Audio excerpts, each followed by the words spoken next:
കൊച്ചുമേ കൊച്ചുമേ ആ പിള്ളേർക്ക് കൊടുക്കാൻ പാടില്ലേ പൂടാൻ പരിപാടി പക്ഷെ കൊച്ചുമിടുമ്പോ പെർഫെക്റ്റ് ആവും അല്ലേ കൊച്ചുമ പണ്ട് ഇങ്ങനെ ഡിസൈൻ്റെ ആളാണോ ആണല്ലേ ഓ അങ്ങനെ പഠിപ്പിച്ച ഒരു ശാസ്ത്രീയമായി പഠിച്ച സംഭവമാണ് ഈ കാണുന്നത് അല്ലേ അതാണ് ഇങ്ങനെ അല്ലേ ഇതിപ്പോ എന്ത് ഡിസൈനാണ് റൗണ്ട് ആണോ അല്ലെങ്കിൽ എന്താ ഒരു കളർ കണ്ടില്ല റൗണ്ട് അല്ല കൊച്ചുമിപ്പോ എന്താ ചെയ്യാനാ ശ്രമിക്കുന്നുണ്ടിരിക്കുന്നത് എന്റെ മനസ്സിൽ ഉദ്ദേശിക്കുന്നത് എന്റെ മനസ്സിൽ പൂവ് എത്ര ഭയങ്കര കഴിവുള്ള സ്ത്രീ കേട്ടോ കൊച്ചുമ അതനുസരിച്ച് നമ്മള് ഇടും ഡിസൈനൊക്കെ അങ്ങനെ വരയ്ക്കും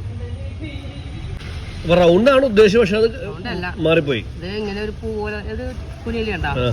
ഓ കുഴികൾ ഇടണോ കണ്ടാ ഓക്കെ ഓക്കെ കൊച്ചുമ്മയുടെ പേരെന്താ എന്റെ പേര് എന്താ വിളിക്കണേ ചിരിച്ചേ ബേബി ബേബി കൊച്ചുമ്മ ഇത് നമ്മുടെ സ്വന്തം ചെടി സ്വന്തം കൊച്ചുമ്മ ഇങ്ങോട്ട് ബേബി കൊച്ചുമ്മ